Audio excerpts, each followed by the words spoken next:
good morning, good afternoon, good evening, of course, depending for where you hear my voice from. I'm very, very happy. Good to know that you're listening to us. Good to know that you take time to send us comments. Good to know that we receive feedbacks, from well-meaning people of, the United States of Biafra, the USB. Yeah, ladies and gentlemen, I want to give us a brief recap of Mazen Nnamdi Kanus trials yesterday at the Federal High Court, at Abuja, of course, under, the jurisdiction of and judgeship of Justice James Omotosho. Yes. So once again, you're welcome. Good to know. You continue, to listen to our audios. Of course, this is the Biafra Golden Child, and I'm super, super happy always and every time, to communicate with our fellow Biafran brothers and people of Biafran descent. Yes, it's our Mazimun leaders trial was yesterday, major one, and of course we're all looking forward, to an unconditional release because of course that was, the prayer of his defense counsels led by none other than Chief Kanu Agabe. Yes, because of course when Justice James Omotosho had called to uh, both the defense attorneys and the prosecution attorneys together, he had told them during the last court session that look, I think it's about time we decided, whether this matter, this Nnamdi Kanu's matter is worth of any further, judicial process by way of trial, or do we let him go? Because so far so good, all the evidence we have, all, climax to the fact that Mazen Nnamdi Kanu, has not done anything serious, has not threatened anybody so seriously as to warrant, a full-fledged trial. And so the judge, Justice James Omotosho, had given both the prosecuting attorneys, led by, Womolo San and Chief Kanu Agabi, San too, uh, the former two-time Attorney General and Minister of Justice of Nigeria. He had given them the mandate. You guys, let's decide on the 18th of July. Let's determine whether, we let this case go or we'll continue. And so Chief Kanu Agabi had actually, intended that today will be a day of, final decision of whether Nnamdi Kanu was free of terrorism charges, whether, of course, Nnamdi Kanu had done no wrong, whether, of course, all he said and all he did was merely a vocalization of, the Biafra people's suffering. Of course, he wanted to bring the plight of the Biafran people, very well to the full glare of the whole world. And so Chief Kanu Agabe had intended that that very trial of 18 July, which was yesterday, should have been the end of all, trials concerning our Muslim leader Mazen Nnamdi Kanu. But of course, we can see that a whole lot is still happening. A whole lot of people are still threatened by the presence, the activities, the life and times of Mazen Nnamdi Kanu and what he represents for the Biafra, United States of Biafra. So, ladies and gentlemen, I just want to give you a brief synopsis of what happened yesterday. Yes, because we had actually expected, that, we would have had a breaking news. We thought we would have gotten a breaking news of, yes, a case of, no case to answer. But give me your ears. Let's reason together. Let's see what happened. Let's observe with keen interest. Let's pay attention. Yeah, you're welcome, ladies and gentlemen. Yeah, it's good to know you're listening to our voice once again. Yes. Yeah. At that hearing, Yesterday's hearing in the High Court at Abuja, presided over by Justice James Omotosho, the lead counsel for Nnamdi Kanu, leader of the band Indigenous People of Biafra IPOB, Chief Kanu Agabi, told the Federal High Court in Abuja on Friday that his client's threats of violence were empty boasts, not actionable offenses. Addressing Justice James Omotosho while adopting the defense no-case submission, Chief Agabi argued that the prosecution failed to prove any element of the charges against Kanu.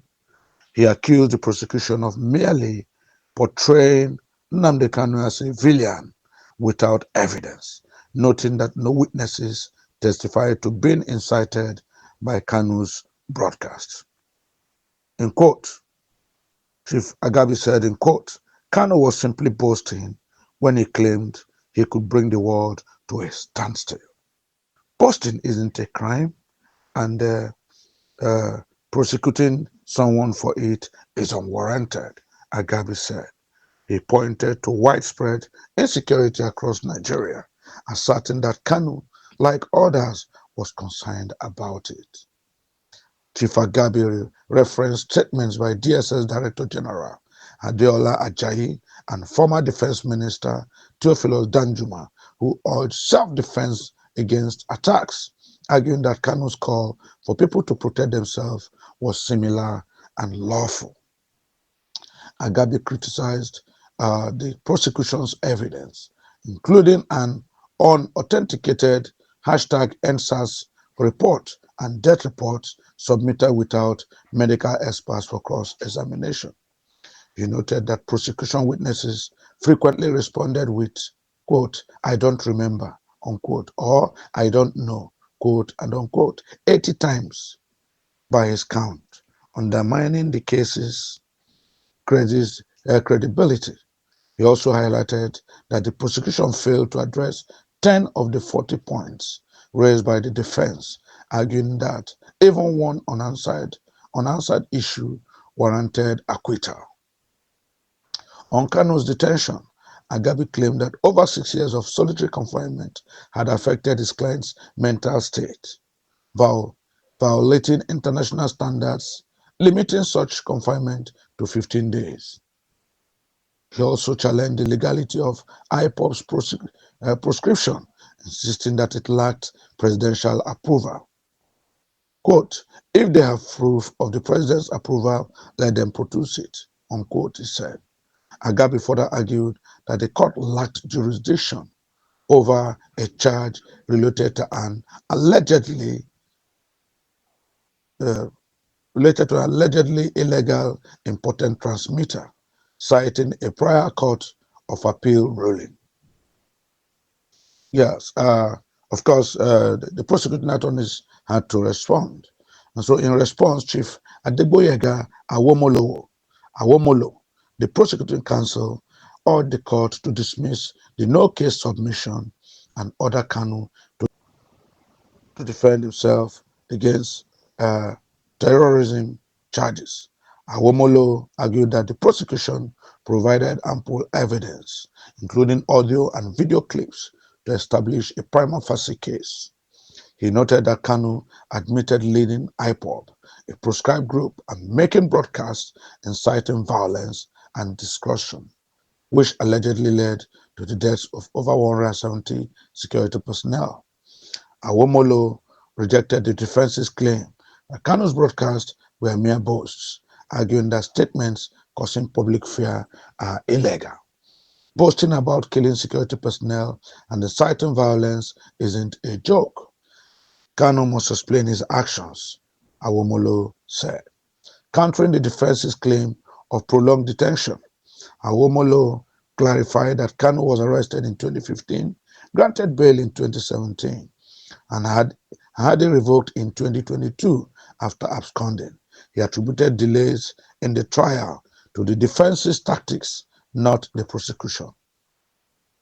On IPOB's proscription, Awomolo noted that the matter is before the Supreme Court, making it inappropriate for the trial court to rule on its validity. Yes. Finally, finally, ladies and gentlemen, Justice James Omotosho adjourned the case to October 10th for a ruling on the no case submissions after hearing both sides.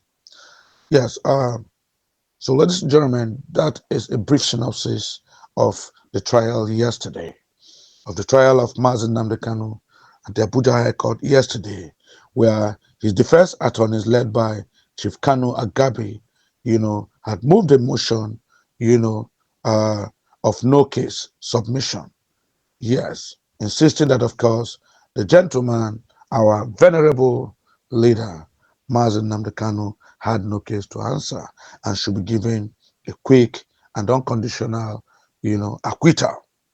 But of course, you heard what the prosecuting attorney said, led by Chief Awomolo, who, tried to, in every way possible, not only debunk the claims of Chief Kanu Agabi that Nnamdi Kanu's uh, audios were merely, you know, uh, what you could call, what was engendered rather by, the current, insecurity situations in the country. And that, of course, uh, he spoke like any other person. He spoke of us, spoke like, the former military general, Theophilus Danjuma, who encouraged his people, to defend themselves, take it to pick up arms and defend themselves. And he actually equally quoted, the former minister for defense, who, told these people that, of course, you could go, of course, and defend yourself. Because, of course, self-defense is never in any way, you know, a, a threat to any society. Yes, of course, like I said, uh, uh, Chief Kanu Agabi referenced statements by DSS Director General, yes, Adeola Ajayi, and former Defense Minister Theophilus Danjuma, who urged self-defense against attacks, when, of course, your people have to protect themselves. So, ladies and gentlemen, I just want to make a brief commentary on this, court sitting yesterday. Yes, it's very obvious, ladies and gentlemen, it's very obvious that the powers that be, the cabal that is in charge of the government at the zoo, are very much not comfortable with our Mazamon leader, Nnamdi Kanus. They seem to profit and they seem to, be happy that he's under detention, that he's still incarcerated. They want to hold him for reasons best known to them. Because I can't imagine a court case that had lasted back to back now for over 5 years, making our leader, maximum leader, Nnamdi Kanus, to have been kept in solitary confinement back to back now in the DSS, uh, dungeon for over 4 years now, leading to 5 years, and still there's really no case, against him. The government, the prosecuting attorneys have failed woefully to, you know, uh, condemn him. They have failed woefully to prove him guilty. They have failed woefully to convince the whole world, uh, the country, that indeed this gentleman was guilty of, any surreptitious behavior. That he was guilty of calling for insurrection. That he was guilty of terrorism charges. There's no secessionist charges that have been proved over these years on this gentleman. And of course, we agree with Chief Kanu Agabi that the continued, trial and detention of Nnamdi Kanus is, to the best of our knowledge and to the best of our, cognition, very unfair, very wicked, very tribal, and a clear case of giving a dog a bad name in order to hang it. They have tried. They tried under PMB, the late President Muhammadu Buhari. They did all they could, to find him guilty. They could not prove it. In fact, it's on record that the courts then have, declared a no case against him and ordered his, acquittal.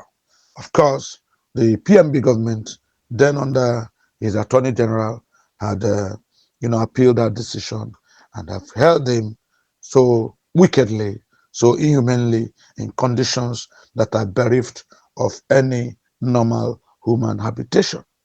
So, ladies and gentlemen, when people say Biafrans are not happy, when people say the Southeast feel marginalized, when people feel and express, their disdain for what happens to anything that concerns the Southeast, to what happened to people of Biafra, a lot of people say maybe it's a miscarriage of justice. Maybe we don't know what we're talking about. Maybe we're just engaging in a, random talking, random sampling.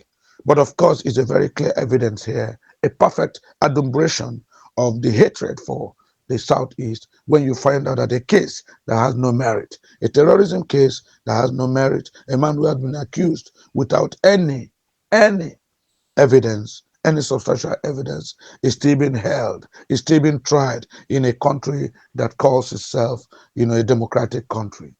Yes, it's a very big shame indeed. We find it very, very pathetic indeed. Indeed, very, very, terrible that this man who calls himself a Milocon, this man who calls himself the Jagaban, the man who fought when during the MK Abiala and all the election saga, who went around claiming to be a Democrat, claiming to be, one who fight for justice, claiming to be a human rights activist, claiming to be, an activist for the Duduwa Republic. The same chief Bola Ahmed Tinubu could still come out and continue to orchestrate this kind of trial for a man who dared to say enough is enough. Stop prosecuting my people. Enough is enough. Stop making the Southeast people like they are. Stop treating them like a defeated people. Enough is enough. Let my people be. Enough is enough. Leave us. If you don't want us, let us go. I mean, a man who who doesn't find his wife worthy again, who does no longer want to marry his wife, who doesn't love his wife, should allow her to go. You don't keep her in the house and continue to orchestrate all kinds of wickedness, all kinds of hatred, all kinds of, wickedness towards her. That is what Nigeria is doing to the Southeast. That is what Nigeria is doing to Biafra. You say you don't want these people. You say they are ambitious. You say they want to dominate Nigeria. You said if you give them an inch, they will take a mile. You said their ultimate ambition is to claim Nigeria, to override Nigeria. Yes, you have made all these negative accusations against them. Yes, you have called them vandals. You have called them secessionists. You have called them all manners of names. You have called them organ harvesters. You have called them, treated them like with infamy. You've treated them with disdain. We've treated them, with disgust. And yet you don't want them to go. They say they want to go. You don't want them to go. And you are arresting their prominent personalities. That is very, very undemocratic. That is very, very antithetical to good social life or to good neighborliness or to anything, that is constitutionally regimented. Ladies and gentlemen, without fear or favor, I make bold to say that the continued trial, of Mazi Nnamdi Kanu is a complete disgrace to the Nigerian judicial system. It is a complete misnomer. You don't try a man back to back for over 7 years and you have no case against him. All the courts, all great judges have said this man have no case. Even this current Justice James Omotosho has looked into the matter and apologized to Mazi Nnamdi Kanu, telling him to his face, to the face of every Nigerian inside the court that was fully documented by all mass media organizations, by the newspapers, the televisions, the social media. Justice James Omotosho looked at Nnamdi Kanu in the face and said, "Look, I'm sorry. I'm sorry, Mr. Nnamdi Kanu, that you have gone through all this ordeal. I'm sorry that back to back for the past 4 years you have been living confined to a DSS dungeon where I believe is totally an inhuman treatment. You have missed your family, you have missed your friends, your business have been crippled or crippled, and of course you have missed your medications.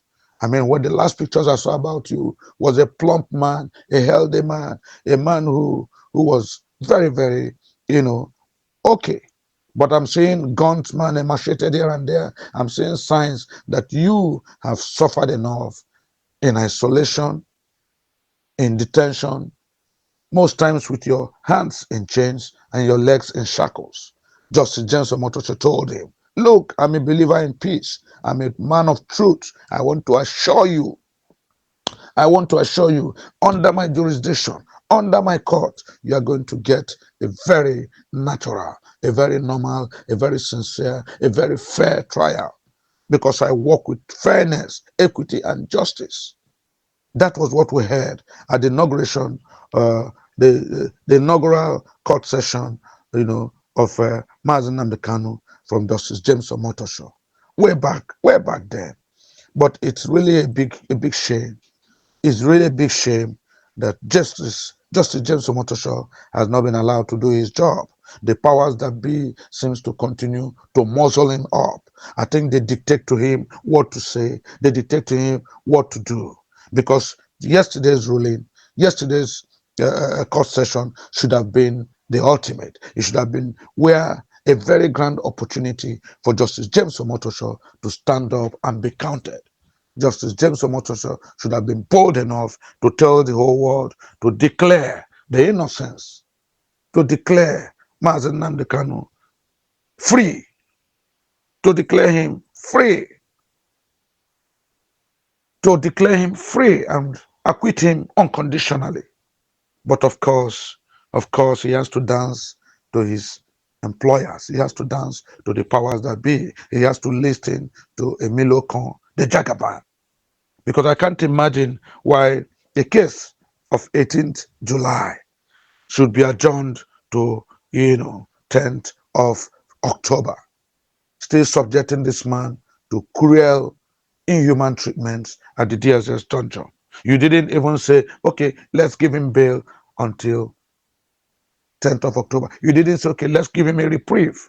You didn't say, okay, as it is, let us mellow down. But instead you said he should still be remanded. He should still be at the DSS custody until the 10th of October, 2025. I think for a man who said, I want my hands to be written in gold, I don't only think of the life here. Justice James Omotosho said, look, it's quotable quote. He said it.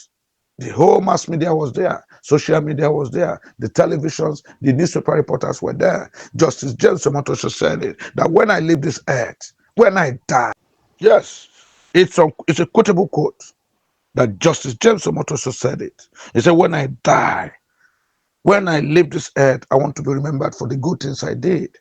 I want to be remembered that I didn't soil my hands. I want to be remembered that I never gave a fake or unmerited judgment. He said it at the inauguration of the trial, Nnamdi Kanu's trial in his high court at Abuja. He said it when Nnamdi Kanu, forced Justice Binta Muritala Nyako to recuse from his case. Because of course Nnamdi Kanu said it loud and clear. He proclaimed it round the whole world that I don't think I will get a fair treatment, a fair judgment in the hands of Justice Binta Muritala Nyako. Justice Binta Muritala Nyako seems to be working for the cabal. She's more interested in pleasing the Nigerian government. She wants to find me guilty as charged at all costs because, of course, she is looking for ways to make amendments and garner favor from the federal government who were holding her husband, Air Vice Marshal retired Motara Yako, former governor of Adamawa State, and her son, who were being held by the EFCC, who were being, tried by the EFCC, investigated by the EFCC. So Nnamdi Kanu said, look, this woman has an agenda. She has a premeditated agenda. She wants to find me guilty to please the powers that be, to please the Nigerian government, because of course the EFCC is on the case of her husband, Air Vice Marshal Murtala Nyako, the former governor of Adamawa State, and her son, who have been, investigated. So of course, when she was forced to recuse from the case, when of course she was forced to leave Nnamdi Kanu alone, the case was transferred to Justice James Omotosho. And James Omotosho read the whole case file, studied the whole recommendations, and of course he read all the submissions, and he knew that Mazi Nnamdi Kanus was a political, that his court case was politically manipulated and motivated. So we are taught, ladies and gentlemen, fellow Biafrans, we are taught that yesterday's trial, resumption of trial at the Federal High Court at Abuja, yes, under Justice James Omotosho, would have given Justice James Omotosho, an opportunity, a lifeline, an opportunity to rewrite his name in gold. He didn't. He didn't. Very shamefully, very painfully, and very annoyingly, he refused to have acted when the ovation was loudest. Instead, he deferred. He deferred to the cabal. He deferred to his sponsors. He deferred to his employers, and adjourned Mazi Nnamdi Kanus trial to 10th October 2025. Over another full month from now, over a month plus from now. So, but anyway, the Bible says we are not ignorant of the devices of the enemies. Equally, the Bible told us that delay is not denial. We know we serve a living God. We know Yahweh is for us. We know at the end, like a grown man who takes something from a child. You took a little baby's toy and you raise your hand up, believing that the little baby's hand can never ever touch your hands. So you take his toy, what belongs to a little baby, you raise your hand. And you believe that, yes, I'm dealing with this child. Nobody can save this child. Nobody can help this child. But of course, nature has its way. Of course, the man whose hands are up, holding a baby's toy, holding something that is valuable to a child, when you keep holding and holding, in no time, your hands will be heavy. In no time, fatigue will set in. In no time, you'll be forced to bring down your hand. And the baby will happily, confidently collect her toys from your hand and walk away. I think this is what Nigerian government is going to end up like. Nigerian government is holding Biafra, holding us tight by the throat, holding Biafrans by the jugular, believing, of course, that there's no escape, believing, of course, there's nothing can save us.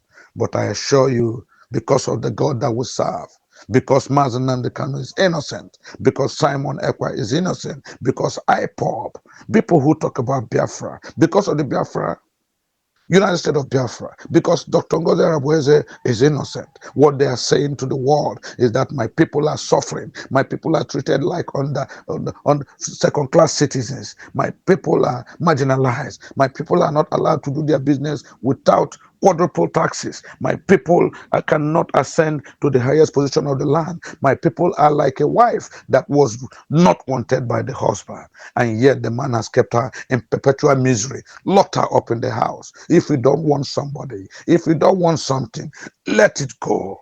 That is what Nnamdi Kanu said. If you don't like the Igbos, if you don't like the Biafras, let them go and form their own country. Let them go and take care of themselves. Let them go and develop themselves. Why are you holding them down? Why do you continue to hold them down? Why do you continue to oppress them? Why do you continue to marginalize them? If you don't want my people, let Biafrans go. That is the crime of Mazi Nnamdi Kanu. This was the same thing that was said by the Southwest politician, Chief Sundu Boho. Sundu Boho came out and said, look, Oduduwa Republic is a reality. We don't want to be part of Nigeria anymore. Let Southwest go. Let the Yorubas go. We want to be on our own. And when Sundu Boho campaigned vigorously here and there, of course he was arrested, but eventually he was freed, given an unconditional pardon. Today is a politician vying even for the political positions in the country. He's recognized worldwide. He's respected even in Nigeria. In the case of the Boko Haram chief, yes, Aladi Sokoto, that's his name. He was arrested, tried, and of course again, He was freed, given an unconditional pardon.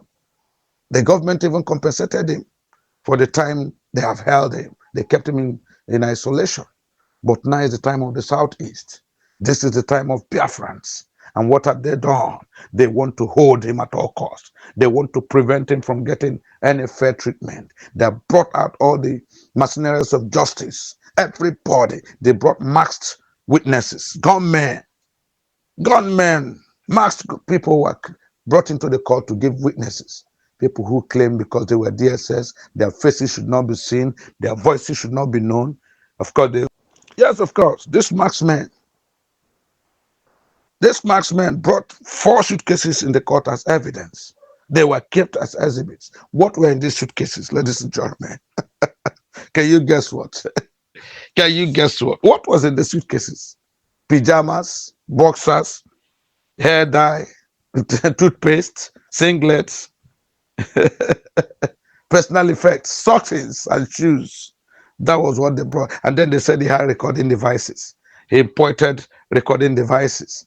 Who doesn't have recording devices? Who doesn't want to do printing and publications? Who doesn't want to do audios? In these days of social media, virtually everybody has become a journalist. So what does importing recording devices mean? You just want to kill a dog, give a dog a bad name, just to maim it, just to kill it. But anyway, like I said, yes, go again, I'll quote the Bible. Enemies will run, they will come from one corner, but by the time the Lord strengthens you and you defeat them, of course, they will run from 7 different places. That is what's going to happen. That's what's going to happen. They continue to fight the Biafran people. They continue to try to subjugate us. They continue to marginalize us and continue to trust all kinds of wickedness and hardship towards us. But God is with us. Like the mustard seed, we grow into a gargantuan size. Eventually, this same mustard seed, this tiny seed that you look at as Biafra, is growing. First night is the USB, the United States of Biafra, which will grow in leaps and bounds, and we shall surpass, we shall surprise, and we shall overcome the zoo called Nigeria. Ladies and gentlemen, Nnamdi Kanus kind trial of yesterday leaves a lot of bitter taste in the mouth. I am very, very, upset. I'm very, very annoyed, and I'm highly flabbergasted that Justice James Omotosho, who had all the time in the world, to have said enough is enough, to have said no, no, no. This gentleman has no case to answer. But unfortunately, he was suppressed. He allowed himself to be used. He allows himself to be manipulated. And he allowed himself to make such a very, very contentious, contemptible, and totally unacceptable pronouncement yesterday, adjourning Nnamdi Nnamdi Kanus case until 10th October 2025, not freeing Nnamdi Nnamdi Kanus or releasing him as not guilty unconditionally would, of course, make Justice James Omotosho to be remembered for the very bad reasons he doesn't want to be remembered for.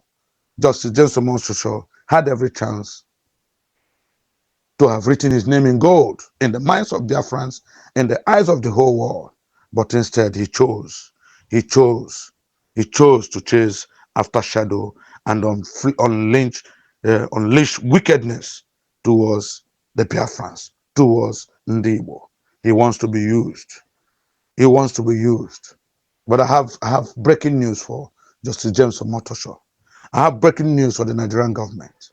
I have breaking news for all of them who think they can continue to put the Biafran people under key and lock.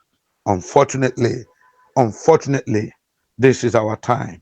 Unfortunately, this is the time of the USB. Unfortunately, this is the time of the USB, the United States of Biafra. Biafra will blossom. Biafra will grow. Biafra will get all the recognitions of the world. Already.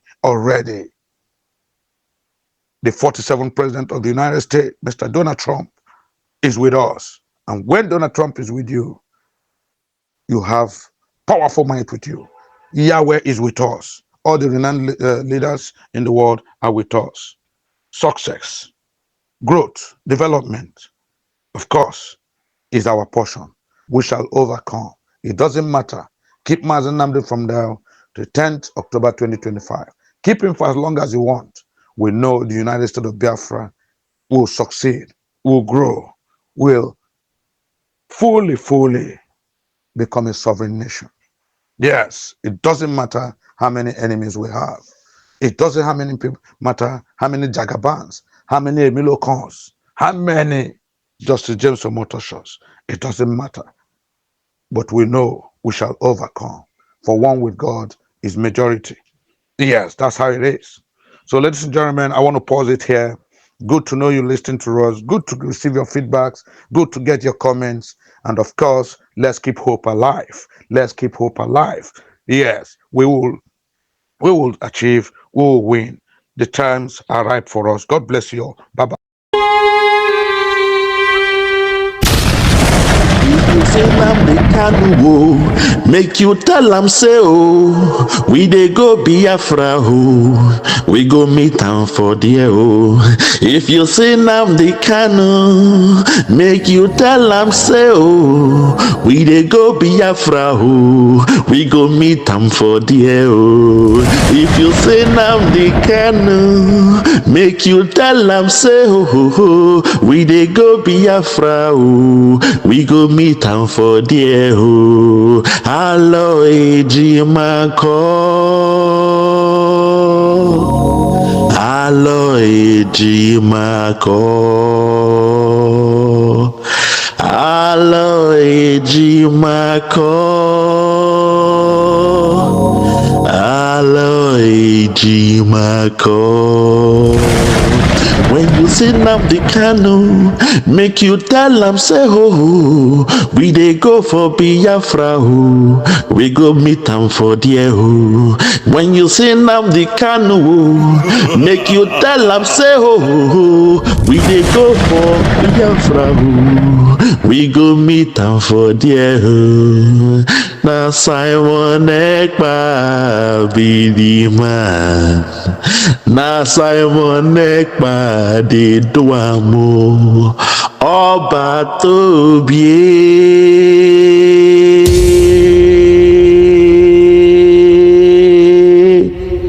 ọba tóbi.